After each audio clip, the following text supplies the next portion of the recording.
Hello, everyone. Welcome on in. Today, I'm pulling in a friend that I've known since middle school, like eighth Sounds about right. grade-ish, somewhere around there. So it's been a few years now. Elizabeth Larson, how are you? Good. How are you? Not too bad. Thanks for coming on to the show today. Yeah, happy to be here.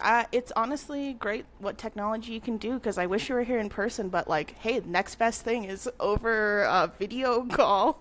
It's a funny thing how not too long ago we've been able to do all this. So for thousands of years, people like, if I don't see you, I don't see you. That's just it. Well, and honestly, with my brain out of sight, out of mind, who are you anymore? I don't know. So the fact that we can still connect makes a world of difference for me.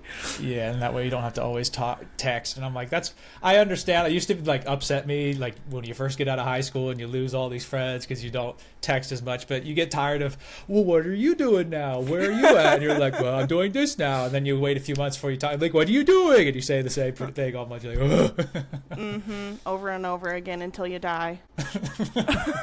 Being an adult is awesome. Gotta love it.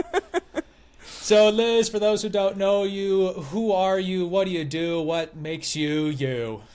Yeah, awesome. I'm Liz. I use the she series pronouns if that's important, which it is. I'm totally here for it. It's important to you, then it's important.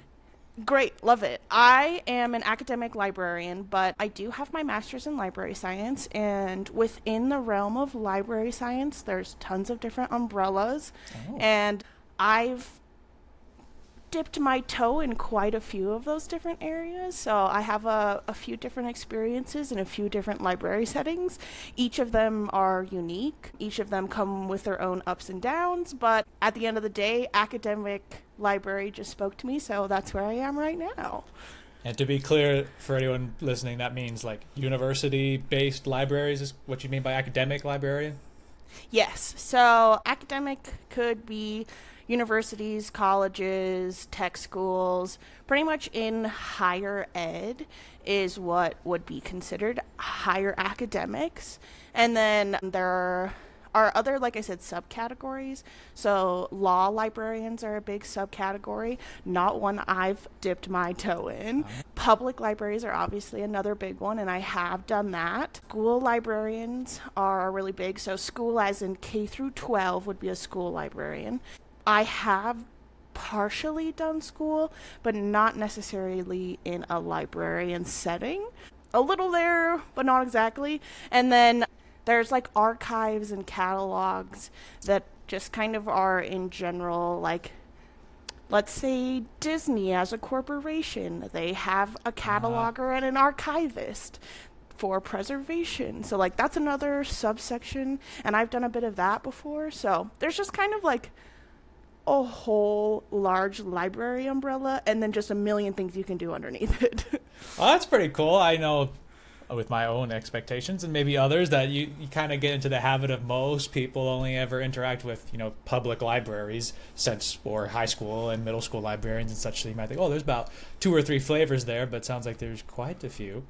Yeah. And honestly, that's kind of what drew me to libraries is I think the idea of being so young and having someone look at you and be like, what do you want to do for the rest of your life? I'm like, I don't know. So the fact that I could just tomorrow wake up and decide to do something completely different than what I'm doing today really appeals to me. And it's still under the umbrella of librarianship that also has so many characteristics that I'm so passionate about.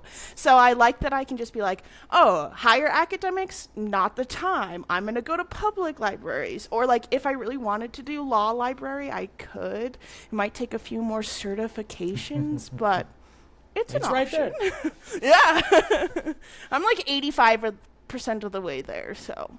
Yeah, that's pretty cool to have all those options there. You don't get kind of kitty cornered or pigeonholed into one spot. You're like, well, I guess I'm kind of here unless I do a gigantic shift change.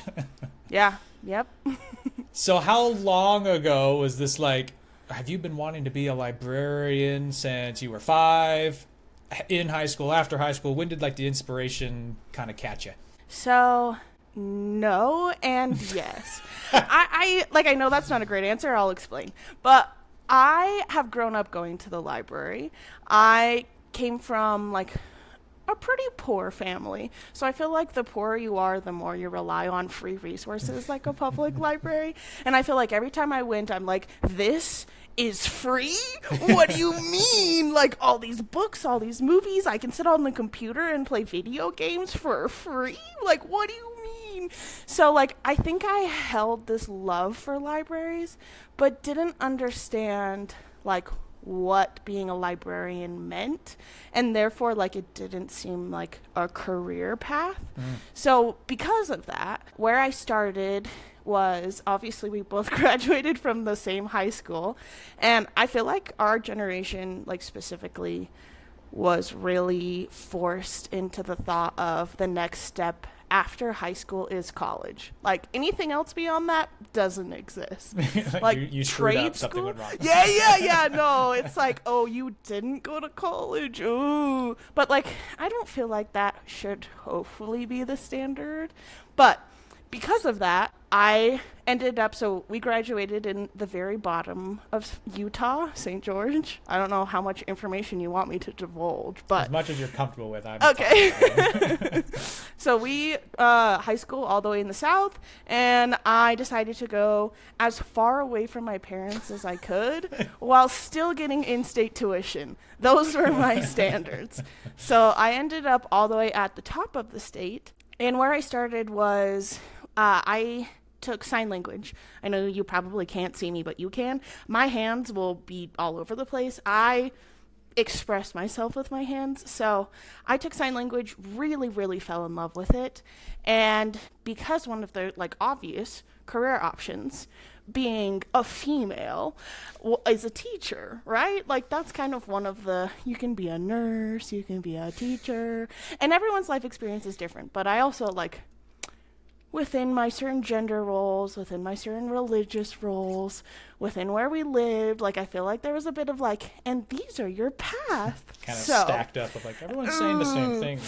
Yeah. Like you don't have to do that, but We'll reject everything else you try. Oh, yeah. But, you know, I made the best of it, so I decided I wanted to go into deaf education. The only program happened to be all the way up at Utah State University, so I was as far away from my parents as I could be, and it was the only deaf ed program in the state, so really checked both of my boxes. Oh, perfect. So the deaf ed program up at Utah State University is actually a master's program. You cannot graduate with a bachelor's in deaf ed.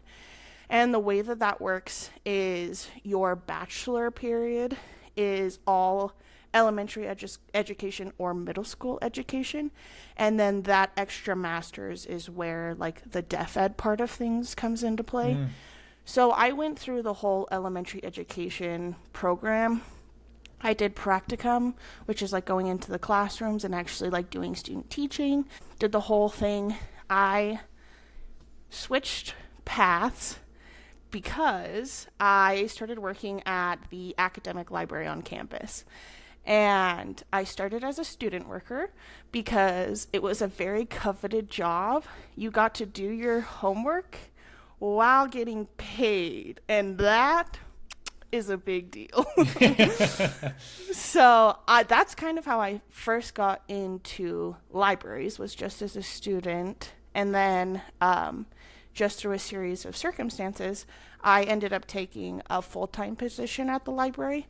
I was the night and evening supervisor. So academic libraries are opened really late just because college students are up really late, as I was as a college student, where my shift was 3 o'clock in the afternoon until midnight and a little bit after. Yeah, and I was doing that while I was still a full-time student at the university. So I took most of my classes from about 8 a.m. till like 2 o'clock in the afternoon, and then I'd work from 3 o'clock till midnight, and then I'd go home and do it all over again the next day. But I just really fell in love with libraries because of that opportunity to progress from a student employee position into a full-time position. I got to see those different aspects, like I was talking about, those subcategories of librarianship and all of the different avenues, while I was also learning how great libraries were, I was also in the middle of my practicum in elementary education and learning how much the elementary education system makes me angry. And I'm not like, if I were to like say my typical range of emotions in like a given month or even like a given year, angry is like not on that list. Like, I am not an angry person. And the more I was having to go student teach or be in a classroom, and I was learning all of these best practices for learning, like if students have different diversities, different learning needs, all these different things, like here's how you set up a classroom, this is how you engage a classroom. And then I would be in the classroom and I'd be working with the teacher and I'd say, oh, like this is what I've learned in my class, is this something I can implement? And I was constantly being turned down.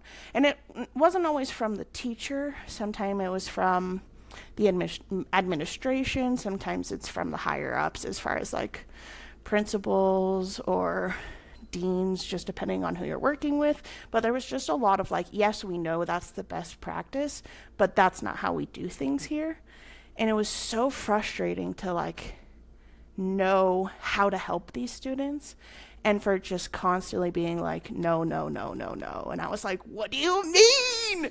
So the juxtaposition between being so angry all the time during school for elementary education and deaf education to coming back to a library where I had like so much control, where I was learning all of these things, where I felt like I had like the opportunity to actually make a change, really just switched my career path. So instead of continuing on for my master's within deaf education, I graduated with my bachelor's degree. Since I can't call it deaf ed because I didn't get a master's, I have a bachelor's degree in communication disorders is what they labeled it. So I feel like when I put that on a resume, I have a lot of people be like, oh, you got a bachelor's in communications. And I'm like, kinda. Well, it has the word, but no. From there, I started applying for master's degrees. There actually is not a Master of Library Science in Utah at all, which is a bummer because I would have liked in-state tuition again. But I ended up choosing San Jose State University. They're based in California, and their program is all online. So I actually never stood foot on campus. Like, I didn't even go to graduation, but you know, I have a master's. Like, hey, I got it. I got the piece of paper. It did work. So yeah, a bit of a long story, but hey, no, that's good. One thing that kind of makes me curious, are you able to give me like an example with like the elementary education side of, let's say, one of those best practices that you learned that was like, hey, this is something we should do, and then a counterpoint of what would actually happen in the classroom that would cause you so much frustration? Yes, I have two specific examples. So number one, specifically because I was in the deaf ed program, a lot of deaf schools are residential schools. And that means that I think the statistic is like, don't quote me, but in like the 70s, 80s, of deaf children are born to hearing parents. And that normally leads to a communication gap. So a lot of the time, deaf students are sent away to a school far away from their parents, and they live at that school. But it just means that they get to communicate with people around them. I don't necessarily feel... Well, actually, I'm not going to go into that. It's just the way that it is. And the closest residential school to Utah State University is Idaho School for the Deaf and Blind, which is in some rural part of Idaho. I don't even think I remember the town. But we were there on a tour, and we just happened to be on a tour the same day that the superintendent for the area was there. Mm-hmm. And I was like, this is so exciting. I get to ask him, like, what questions, like, what are you doing for these students, like, all these different things.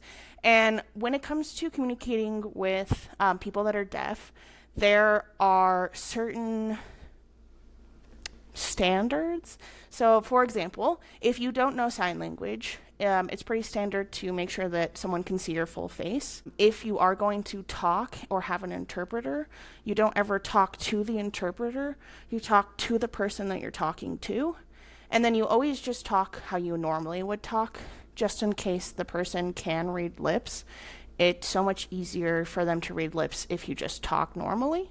This superintendent, who was legitimately impacting this school every day with his decisions, went up for the first thing he did. We got there, it was nice to meet you, la la la. One of the students came up, and then the superintendent turned to one of the kids and in huge exaggeration said, "Wow, it's so nice to meet you." And I was like, what the fuck are you doing? I was like, you impact these students and you don't even know how to talk to them. And he didn't know any sign language at all, which, like, to be fluent is one thing, but to be able to know a few signs in order to say hello or have a good day or it's nice to meet you to these students that you're impacting makes a world of difference. So that really made me mad. And then when it comes to like actual classrooms, there are different classroom styles. So social justice is a style, cooperative, you're more like lecture-based classrooms. There's just like how you operate in a classroom. And there's a lot of studies that have been shown that the more you have involvement from your students, the more that they'll care about the classroom and also what they're learning. So it's more of a cooperative learning. Like when it came down to it, as a teacher, I saw myself more as a facilitator in guiding students how to learn and not like standing at the front and lecturing like a normal classroom is. And there's tons of information like active learning, cooperative learning, social justice, helping students like actually create the rules for the classroom, what they want to see, how they want to be tested. Like there's just so many different ways to involve students so they have that sense of like responsibility for the classroom. They have that sense of like, oh, my teacher cares about what I want to learn about, and like all these different things. And when it came to like me creating my own lesson plans, I'd bring them to my teacher, who actually was the teacher for the class, and I'd say like, this is what I'd like to do for this lesson. It requires a lot more like cooperation. Like instead of just creating a test at the end to see how they're going to do, I want to ask them how they'd like to be tested or how they think they could show that they've learned this information. And it was most of the time met with a, no, you need to create a test. It needs to be multiple choice, and this is how we're going to administer the test. And you need to make sure that you're meeting the objectives coming into it and not having any like cooperative feedback from the students. So I don't know if that makes a lot of sense, but it's one of the things that made me angry. And when I tried to push back, like, hey, this is what I'm being taught in school, and here are some of the studies that I found that show like this is the best way for students to be learning, a lot of it was sent directly to the principal. So I met with I think 2 principals, technically 3, but one was a good meeting. 2 of them weren't so good, about how if I was going to continue through with the student teaching process, that I needed to be more submissive and I needed to just learn for what the teachers had to say because they were the experts and had been doing this. And instead of me trying to bring in my approaches, I should be learning from their approaches. So, yeah. That makes me... okay, so I understand now the frustration there. It's good. I wish there was... The fast way to say this is I wish that there was a more cooperative way of approaching this between the teachers and you incoming practicum, shall we say, where it's, yes, they are the like on the street experts, like they've been doing it, they know how the classroom currently goes, how the paradigms are, but how things are doesn't mean that's how they need to be or how they should be. And it would be a lot healthier, I think, for everyone if like, hey, you don't have to take in everything Liz says right off the bat. But damn, can we just have this conversation at all and treat it as just that of like, hey, this is what I've been taught and that's the point of my education and why you say I need to have this degree. Here's everything that they say. Well, we don't actually care about that. So why do you want me to get the degree? Because you have to. Okay, but what's it for? Like, just it sounds just stupid. Well, and you want to know why there's a teacher shortage in so many places? I could tell you a few reasons. It makes such a huge wedge into those who care genuinely about students, and then how many people can complain later on, like, well, you know, so many teachers just suck these days, like they don't care, blah, blah, blah. And you go, well, they probably got the care beaten out of them, or they never did, so it didn't matter when it was told, oh, you just got to make a multiple choice test, you're done, here's how you teach, bye, bye, bye. And they're like, okay, shit, I don't care. Yep. Like I said, I think that in school they teach you to be so excited, and like you learn all of these things and you're like, I'm going to make a difference and I can see this like actually happening. And then you get there and it's like, don't say difference, we do it this way, blah. Like it's just beaten right out of you and you're like, oh, okay. Like I am not an angry person, and yet I just found myself laying in bed at night being so pissed off. I'm like, what do you mean? You won't even listen to me. And I was like, so this is just going to be my life for the next 10 years, not being listened to. And then if I'm lucky, I could progress into like a different position where I had more sway. I can't survive 10 years of this. I can promise you that. I could barely survive my like 6 months of practicum. I was like, get me out of here. So it's kind of sad, but it's also like, I really love where I am now. And sometimes it takes realizing the things that you don't want to do in order for you to get onto the path of something that is going to genuinely make you happy. So like, I try and see it as a positive, but it does like really still hurt, especially for the amount of people that like were in my cohort of deaf education who are feeling the same feelings as me and still continued on and like are still out there making a difference. Like they're stronger than I am, because I was like, I can't do this. I will burn it to the ground. Where are the matches? It's going down tomorrow. So Well, so then on the positive side, to not just totally spiral down all of us here, because we could definitely do that. I can definitely ride the anger horse down to the bottom of the well. So on the positive side, the work that you have done / do now, what are some of those things that you feel as though you're able to make an impact positively, whether it's for students, everyday people, what have you? I think this kind of starts going into like the different facets of librarianship and kind of what I've had the opportunity to do. I graduated with my master's 2023. Hopefully that's the right date. Anyway, it was like while COVID was still around, but it was on the upswing. And let me tell you, trying to search for a job during that time period was a basket full of fun. Yeah. So at the time I was down in southern Utah, which I swore I would never move back down to, but life sure has a funny way of working out. So I was down in southern Utah, and I was looking at public library jobs because at the time that's where I was thinking I'd like to be. And I didn't have any experience with them before necessarily. I had volunteered, had like my experience growing up going to libraries, but not necessarily as like a librarian working at libraries. So as I started to look at the Washington County Library District, I ended up getting a part-time position and was once again running into that wall of, why are we doing things so differently than what I was just taught? But it wasn't necessarily the same as elementary education. It was more just when you picture a librarian, you typically picture someone that's my grandma.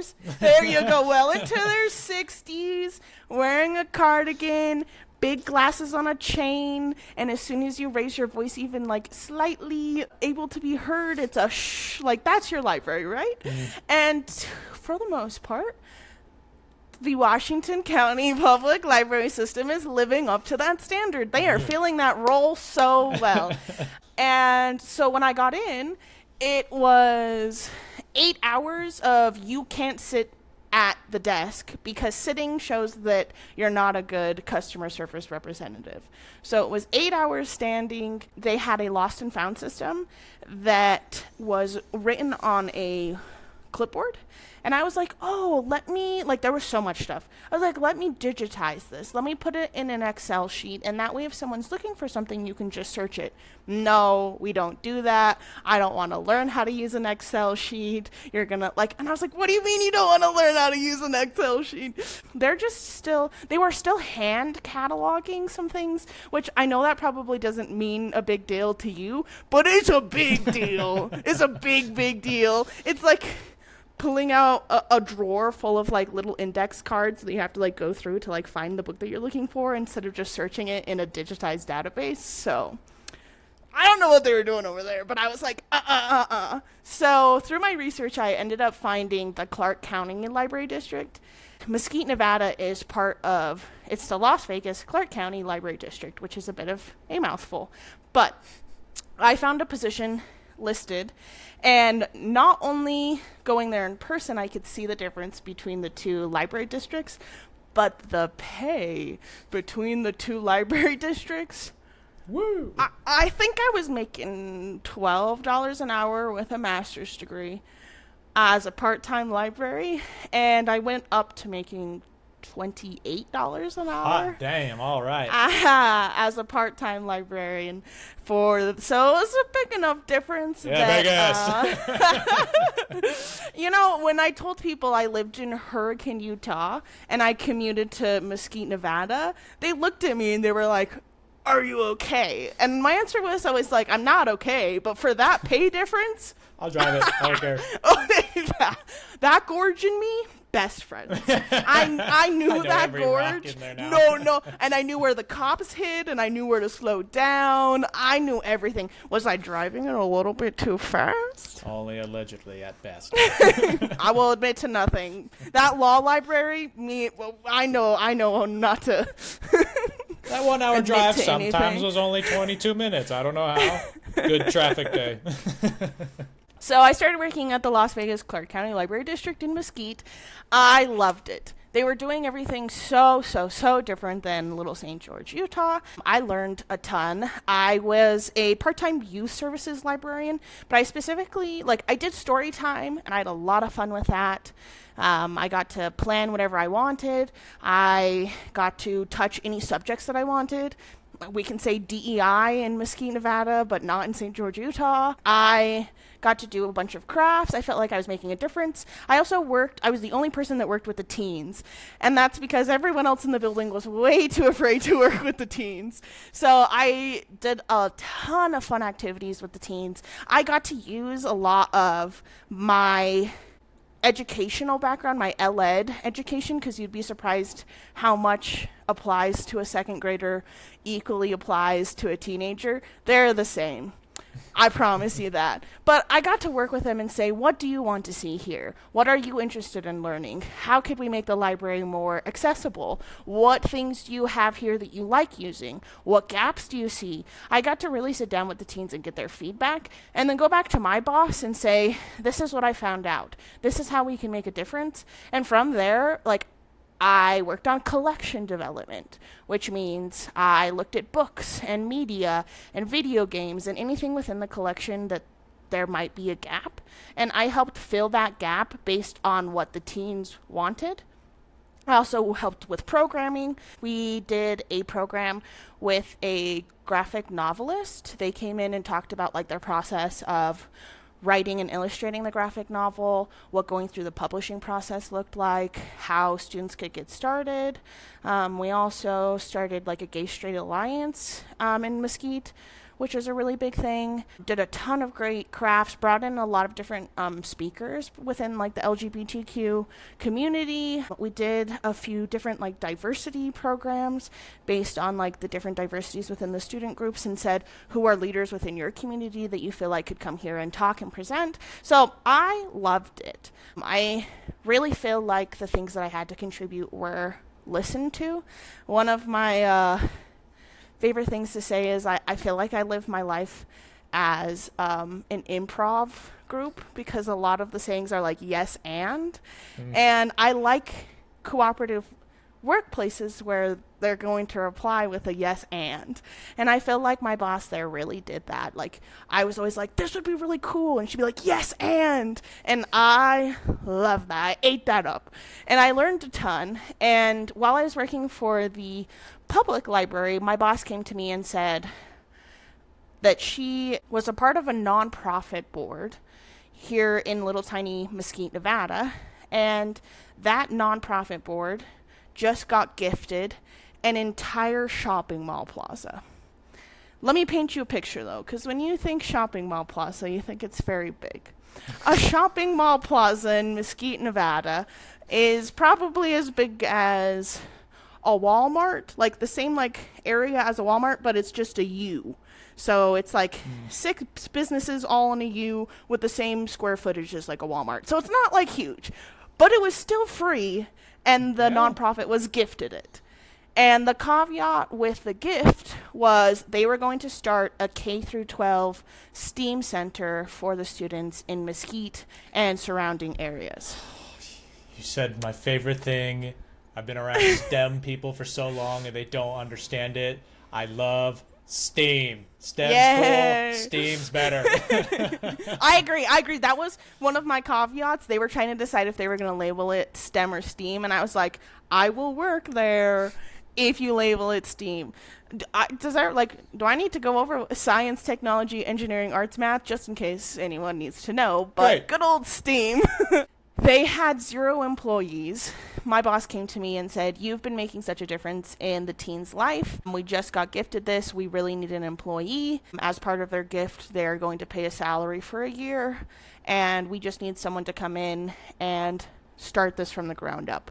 So it was the strangest interviewing process that's ever happened, because I showed up and they asked me a bunch of questions, which was fine. Like, I said about who I was. My boss, because she was on the nonprofit board, really vouched for me. And then I was like, it was really nice to meet you. And then I left. And then like 3 days later, I went back to my boss and I was like, so how did it go? And she goes, oh, I thought you said yes. Like, she was like, we're already, like, onboarding you. And I was like, no one told me. So, normally I get, like, a call back that's like, hi, we'd like to offer you this position at X salary. No, they were like, oh, we're already onboarding you. So, you got the job whether you want it. Where have you been?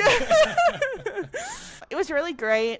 There were 3 rooms within the shopping mall plaza that they had dedicated strictly for the STEAM center to begin with. So then the rest of the businesses, there was a Mexican restaurant, there was a dentist office, there was a thrift store, there was a barber shop, there was like a local art business. I'm trying to remember if I got all of them. But all of the businesses, one, they were paying rent to have that space for their business. All of that rent went directly into the STEAM center. Then we decided to write a grant, went to the city of Mesquite, and said, hey, we just got gifted this entire shopping mall plaza for a K-12 STEAM center, and now we need things to put into our STEAM center. And they said, great, here's $100,000, buy whatever you want. Yeah, well, obviously it's the city, it's not buy whatever you want, but it pretty much was. I did do a lot of bids. Like, they had stipulations, things had to be bought in the United States if possible. If no one in the United States bought it, then I had to like submit 3 other bids to show like that the price that we were buying was good. Like, there's all kinds of like processes with government. I spent a year buying a whole bunch of really, really fun items. Before I started, I went back to my teens. I went back to the community. I went into the local high school, middle school, elementary schools. I talked to teachers. I talked to facilitators. I talked to anyone in the community that would talk to me. Not to toot my own horn, but I was popular in this community. If I went to the little Mesquite, Nevada, you said Liz Larson, and they were like, I love her, and I'm like, ah. So anywhere else, no one give a shit. But in Mesquite, Nevada, I'm big time. Top okay. Celebrity there. I was in their paper quite a few times. If you just Google Liz Larson Mesquite STEAM Center, my face will probably pop up. I listened to what the community had to say. I also did a bunch of research on my part. Like I said, that library background, me and research, I could research things all day. Me and going down a rabbit hole, That's the sweet spot. I could research all day. So I did a bunch of research. I talked to the community, and then I bought a whole bunch of fun equipment. I bought a laser cutter and engraver. I bought a whole bunch of 3D printers. I bought stuff for the young kiddos, like Lego competition kits for engineering. We bought like drones for like drone races. I reached out to the art teacher at the high school and had him do a huge mural. I got a whole bunch of different supplies. I got like tons of tables and different seating. So there was like different types of seats depending on where people wanted to sit. It was all movable. All the tables were movable. So if we needed to do like classroom style, we could put all the like chairs and the tables up. And then the next day we were doing a drone race inside, and we needed to clear all the tables. We could move them all and put them up, and it became just a big empty space again. So I really put my heart and soul into that place. And I think it was probably about 8 months of just really buying things, putting things together. And then I think it was probably around like the 9th, 10th month of me working there, we finally did open to the community, and we started holding after school programming. We had a lot of after school or homeschool groups come in and do like specific programming based on like what lessons they were learning or what modules they were on. We had our congressman from the state of Nevada come out and talk to us. I haven't checked, but before I left, we had a partnership with one of the local community colleges, and they were going to take one of our empty rooms that we hadn't renovated yet, and they were going to fund completely renovating that room and putting technology in it to help students prepare for college level like classes. So when it like I can teach basic coding, like specifically middle school at max, and beyond that, those kids are way smarter than I am. And I was like, we're going to need to find someone to do this.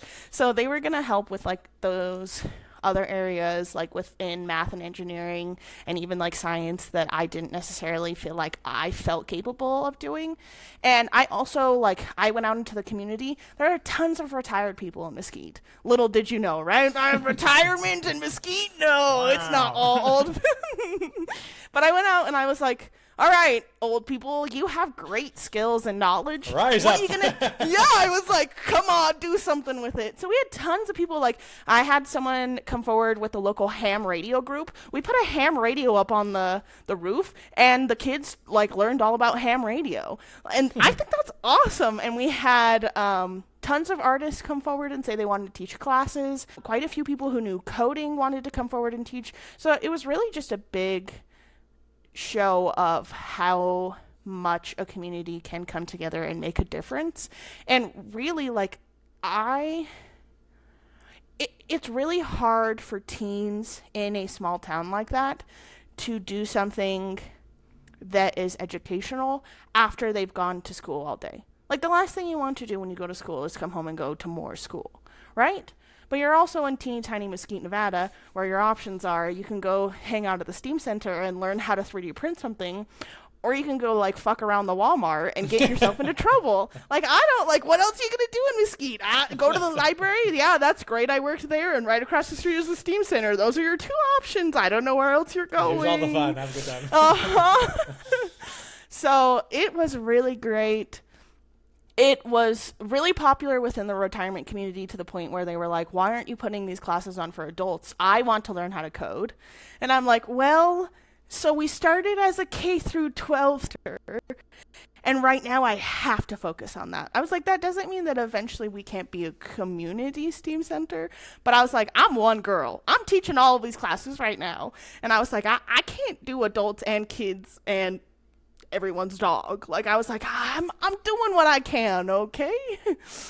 I don't even remember your whole question. I went on a whole rant about my life and what I've done. I think you asked something about taking my practices or what I saw within elementary education and actually seeing them for the good in librarianship. Yep. So the answer's in between the lines somewhere on that spiel I just gave. I guess interpret it as you will. So then you're doing all that jazz, doing all the setup, making the STEAM Center, making Mesquite's education where it is, probably, however it is now, it's pretty much you in par with whatever team. What gets you to northern Utah? What's that jump? I'm hoping that's a positive thing, or what's that story? Yeah, okay, I have a significant other, and pretty much he was like, I don't want to be in Southern Utah anymore. I want to go elsewhere. And I was like, oh, okay. And as much as I joked about the commute not being that big a deal, It catches up on you. it was a lot of time in the car. It was at least, at minimum, if I didn't hit traffic, an hour there and an hour home. So that's 2 hours in the car after working who knows how many hours because I was there all the time. I think I was really starting to burn out. Like, although I could see the difference I was making every single day, I could also see, like, my physical and mental health starting to deteriorate. So I think the idea of a change was like really something I was looking forward to. I think that at the time I had pretty much given it everything that I could, and it was time for someone else to come along and improve upon it. It was really hard to go to the nonprofit board and say that I was looking somewhere else. They ended up finding a teacher at a high school in Las Vegas. She taught, like, she was the robotics coach. She was the, I think, CTE something or other. I don't know her title, forgive me. But she came in and took over, and, like, she's really done great things. But I also, now working at a public library, two public libraries, two very different ones, working for a nonprofit, I think I realized how much I was missing working for an academic library like I was at Utah State University. That's where I started out. I really missed college students. As much as I loved teens and my undergraduate was in elementary education, college students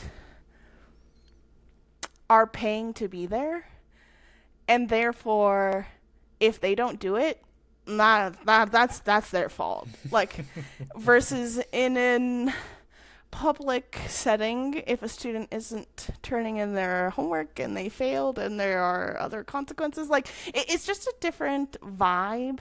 People who are pursuing higher education most of the time want to be there. And I think I was really, after going through all these different facets of librarianship, craving that academic setting. So I started looking for jobs up in northern Utah. My significant other ended up getting a job at Hill Air Force Base. So he is a CNC machinist and likes it. And because northern Utah has a whole bunch of different higher ed places to work, I just started to apply for any librarian role that I could possibly put my hands on. And I feel so beyond lucky where I ended up. So what makes it different for you as far as your day-to-day?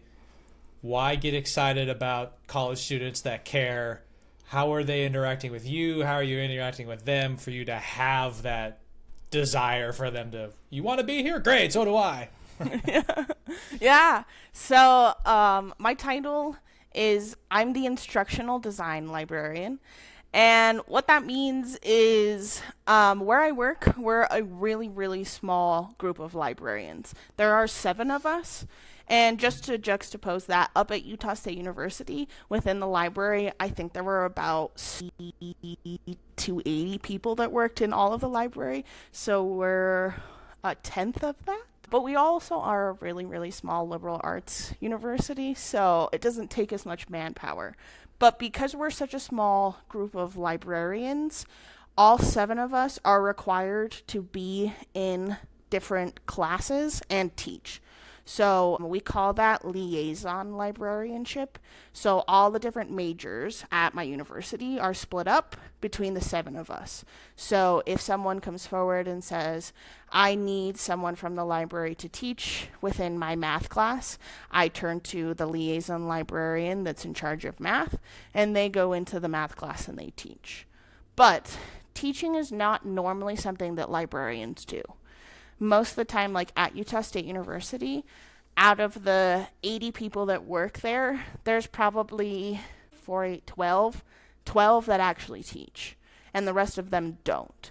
So because we're all required to teach, my job as the instructional design librarian is to teach the librarians how to teach and to help them feel comfortable enough to go into all these different like majors, all these different classes, facilitate with faculty, put on a whole bunch of different professional development.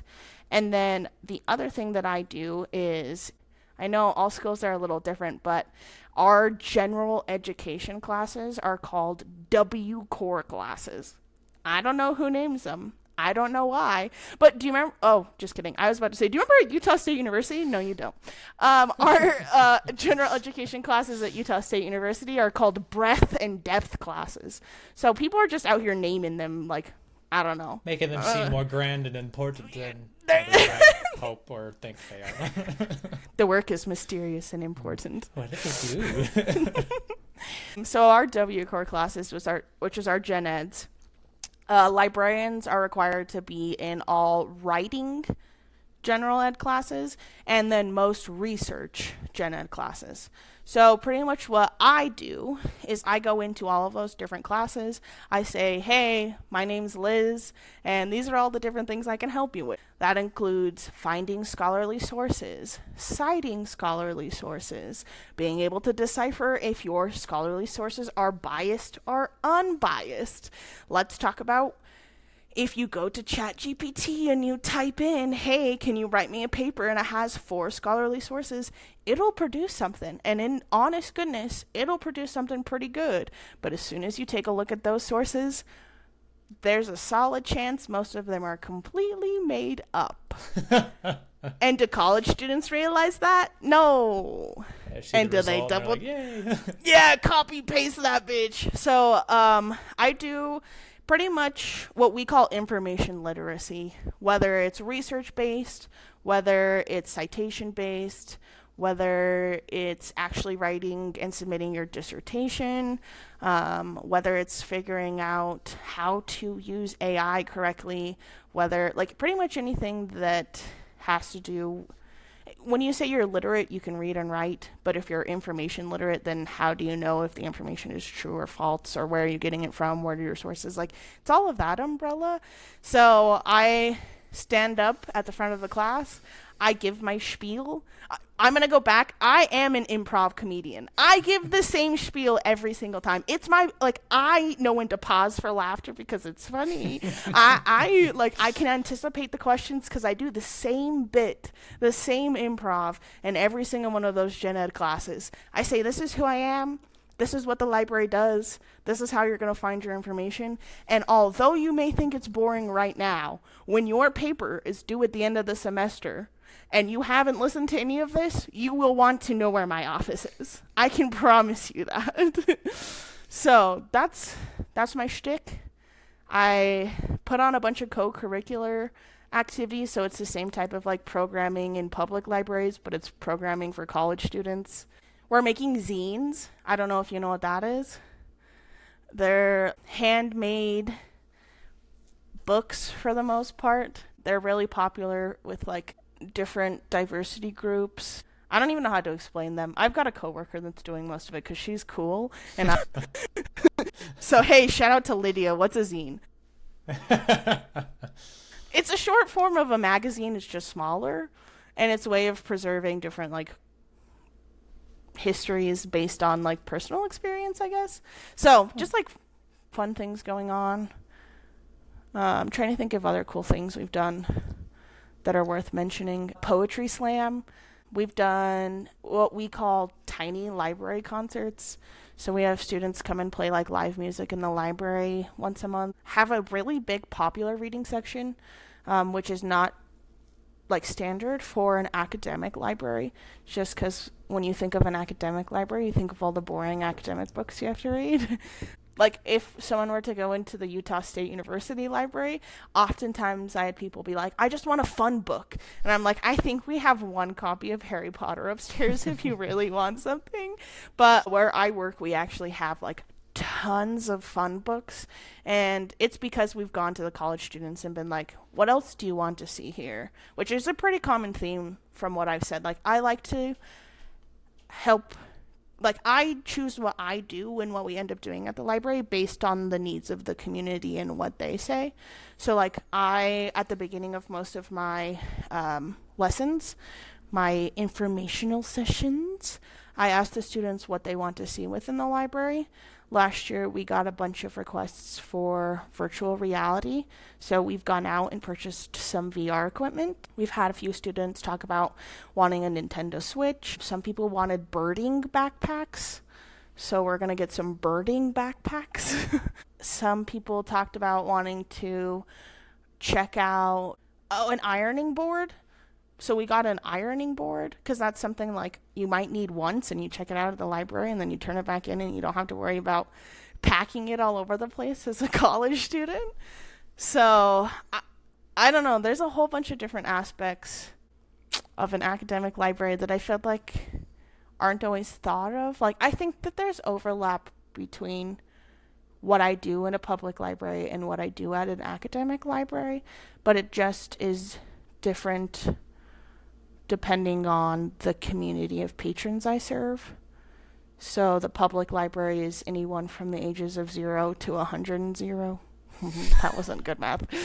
I like that. I haven't heard that one before. And then college students, not so much. That's pretty much 17 to whenever they graduate, which could be 100. If they're a college student, it's possible. I'll help them out. Yeah. And you feel lucky to have that position. Why? I mean, I kind of caught you said you were very lucky to have this. Yeah, within the realm of higher education, there are a lot of things going on right now that are discouraging. And because I work for a liberal arts private, non-profit university, we don't necessarily have to follow the same rules or agenda within the state of Utah that other public universities have to. And because of that, we're able to still listen to the needs and the wants of students without some of that repercussion. And once again, like back to my improv, my group of 7 librarians that I work with are all yes and. My boss is absolutely amazing. I think that we really value everyone's point of view, and we try and bring in different perspective. Like, although I'm the instructional design librarian, I know what the archivist is doing. I know what the information systems librarian is doing. I know what the dean of the library is doing. Versus, even at Utah State, I had no idea what the librarians were doing, period. I worked for the circulation desk, and that was my little lane, versus like where I am now. I know what's going on. I always feel included. If I want to do a special project with someone else, the answer is always yes. And even like the library is one facet of the university, even the university as a whole is the same way. I collaborate with people across campus, all of them. The university, the president of the university, her name's Beth. I see Beth all the time. Did I ever see the president of Utah State University? Not even once. But me and Beth, like, I was in a meeting of 12 people the other day. It wasn't even a very important meeting. And there's Beth sitting right next to me. And she and I were sharing notes of what we were doing for the meeting. So, like, it gives small time collaborative making a difference. And all of those things, like, really add up. Specifically, like, when you spend 40 plus hours a week a place, it better be a place that you enjoy being. And I feel that way every single day when I turn up to work. So, well, that's good. It's like the number one thing anyone could hope for in some ways. I mean, love, happiness, and all that shit, but work, good. And we all go to work, right? Well, maybe not all of us. Inevitably. All right, so to make sure I cover 2 of the things that happen often on these episodes, the 2 big questions. Big bunny ears, not that big, just being dramatic for a minute. So the first one is kind of the big question. The second one's kind of just something happens. You are allowed one redo to any part of your life from high school to today. I preface that the point of this redo is to say maybe you want to change something big or small, and it's not that you get to do it, it's that maybe someone who's listening is at that pivot point of, I would not have wasted, quote unquote, wasted my time with the L-Ed type degree or doing like the deaf education type thing. I wish I would have just like paid attention earlier and went to library. Or I would have stayed with the nonprofit for XYZ. So in case someone else is at the same point of, I'm also kind of considering a similar thing, this can provide a chance to have that conversation, even if they're only just listening to this part of the conversation, they don't get to talk it out, of like, oh, okay, I wonder what her opinion is on this and why they chose that if they have a redo. You don't necessarily have one. Maybe you have... Regret's the wrong word. You don't have to necessarily say like, oh, this was just definitely this totally ruined my life and I've done what I can to make a positive out of it. You don't have to think that way. If you do, makes this easier. It can just be literally something like, I would have just done this or tried this, blah, blah, blah. Yeah. I probably not a perfect answer, but the one that comes to mind is I wouldn't have stuck around at the public library in St. George's as long as I did. I think it's important to know your worth as an employee. And I felt like because it was in close proximity, it just made the most sense to stay there for as long as I could. And once it took me reaching like a breaking point to finally start looking elsewhere. And like, although Mesquite was a long, long drive, the difference in how I was treated and the difference in my mental health being somewhere that I wanted to be every day and was like respected in my workplace, I wish I would have started in Mesquite. I wish I wouldn't have even spent one single second in the St. George library system. As much as I love what public libraries are doing, know your worth as an employee because, I was driving myself mad there. So I just think like, your time is important and you should be somewhere. And I think sometimes it's scary to take that leap into something that, like, it's so much easier to battle the beast that you do know than try and, like, skip to something that might be different. But I gave them way too much of my time. Way too much of my time. Yeah, it's tough because you have to kind of decide what's more important to you, because there might be some people who might hear this and they're like, I want to go revolutionize the St. George, Washington County, whatever, library system. Good on you. Like, if that's just like that fire that you want to go burn in, cool, go do that. Not everyone, not to say that this is a bad thing, we all have like a tolerance level of, I'd like to change things if they want to change. Not everyone is going to just beat the bush until it turns into a tree. You gotta give up at some point, and that can be okay. That doesn't have to be like, oh, you just don't have as much care for the system, you just don't have as much appreciation for blah blah blah. No, everyone needs to take care of themselves, even at a base level, and if that means you gotta go work somewhere else and work with different minded people, then go do that.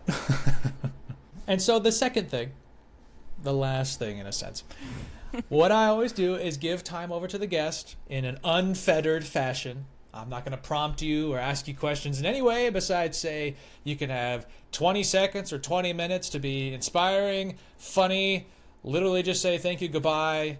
If there is any story you wish you could have said but I didn't prompt out of you, whatever. If you have anything else you wish to say, what is it? Nothing's more punk rock than a public library.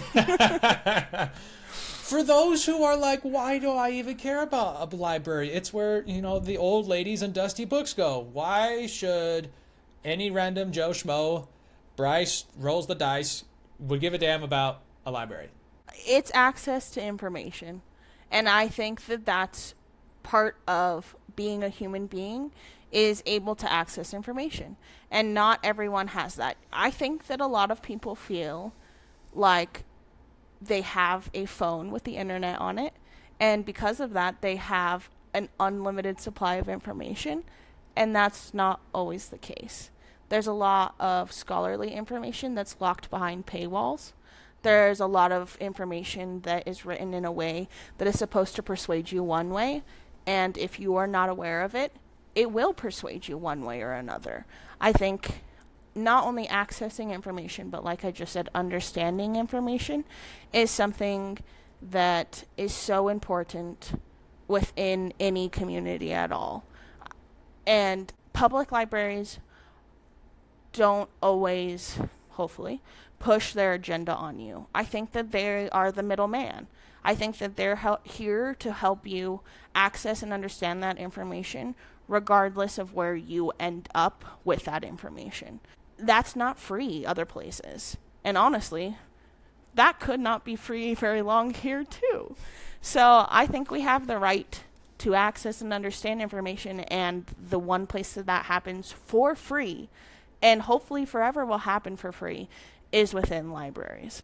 On the note of it may not always be free, are you able to say what do people do? Is it vote correctly? How do we keep libraries alive? Currently, the simple answer is absolutely vote correctly. And I'm going to get on my soapbox. I know you said I could. But if we were to take all of the energy that people are putting in to do, in my opinion, silly things like ban books, and if you were to put that energy into actually reforming the education system or actually making a difference in the state, we would be making huge differences if you would stop putting your energy into stupid things like book banning. If you don't like that book, don't check out that book. It's that simple. It's that simple. Also, most people who are collection development have gone through a master's program. It is their job within the library to know what is going to be helpful for the communities they serve. What qualifications do you have to choose collection development? Oh, it drives me crazy. Please, you have so much time and energy, and I know that you can make a difference elsewhere where it actually matters. Really, like, we could be doing amazing things if those same people would just pivot their energy just a little bit. Just a little. Not a lot. Just a little. Because the still talking about books. Just doing it different. No, seriously. It's fine. Like I said, that is angry. This is There's the second time this year I'm angry. And I'm still giggling. I'm still having a good time. Yeah, I hope it. And it's funny because, I'm not going to cast any shade at all to anyone listening who's like, I don't like libraries. I don't care about libraries. And it's like, okay, cool, quote unquote cool. You don't have to. You don't have to sit there and wave a flag of library all the time. Doesn't even matter. I know in my own experience, I usually only ever interact with academic libraries, in middle school, high school, college a couple times. And only here and there did I see the public library. But I had seen such a big change in it. It's fun to see it as like this still living thing. It's not just a publicly accessed box of books. When I was in high school, that kind of was how the library was in a way, because it was the St. George library system. So you just kind of felt like, okay, I don't talk, I don't do anything, I find a book somehow, I go, I want to look at this kind of book, and they give you like 2 options, and you go, that's all of them? That's all I know right now. You're like, okay. And then a few years later, it goes on, and you find out that some of them have like the 3D printing. Like if you want to learn how to do that, or, you just have the code to do it and you want to just print it here, sure, come on in. Or maybe you're someone who doesn't have access to a computer all the time. Like you don't want to pay for internet. You don't want to pay for a full-blown computer. And you need to make a digitized resume. Come in. We have a computer. You can use it all the time. Great. And if sometimes they even have a printer. If you need no one needs to print resumes anymore. But maybe you do. And you can just print that bitch. Off you go. And it can be so much more than just the place where you go rent out books that you may not know or care. Maybe you don't read. You don't have to just read at the library anymore. It's just so much more going on there, and it's fun to see it still evolving and trying to, do what it can to be among society and be like, hey, we're still useful, even if you don't always want to use us. Someone does. Please keep us around, and I think we definitely should. Yeah, I 100% agree with what you're saying, and really, when it comes down to it, like, as much as it shouldn't be this, but it is free. Like, and that makes such a big difference to so many people. And like, maybe you are lucky enough to have internet or have a printer or have all these other things, but like even programming, like we offer, or where I used to work, most librarians offer even like free tax assistance. That's huge for people. That's huge for me. I don't even know what's going on with taxes. Like the fact that we have all of these different support programs. So maybe you don't check out the physical resources. That's fine. Our programming is great. Our Libby, our electronic resources that Libby is, honestly, the amount of money that people could probably save instead of buying books or ebooks, go to your public library. They have your smut. I can honestly 100% say that they have it. You don't go sneak around it right there. and it's free and it's accessible. And I think that that's important within communities, because that's not it's equity and not equality. Or is it the other way around? Apparently it's getting to the point where I don't know. It's like I had this conversation with equality. We were talking, and his subject was about cybersecurity and that kind of information, how people should have access to what they can, and trying to protect themselves best they can in that sense. But for the case of library access, free access, easy access, if people are getting weird later on and we have to have suddenly a $5 membership, all right, let's hope that doesn't happen. But easy. You can get it. Anyone can. Great, you can get it. That shouldn't, in any mindset, be seen as a negative. There are very few times, in fact, the one word that came up with is basically manipulation, is about the only time, really, that information is a bad thing. Do we want people to know how to do things? If you sit there and wonder, why do we need the library system? It's free. Only bums need it. They can't buy things. That's their fault. Natural selection, blah, blah, blah. Would you really rather be surrounded by people who don't know even just the basic things? In this case, taxes. Well, everyone should pay their taxes. We should help a couple people know how to do that. You're not born knowing how to do that, and not everyone around you is going to be useful. Maybe you don't have a supportive family.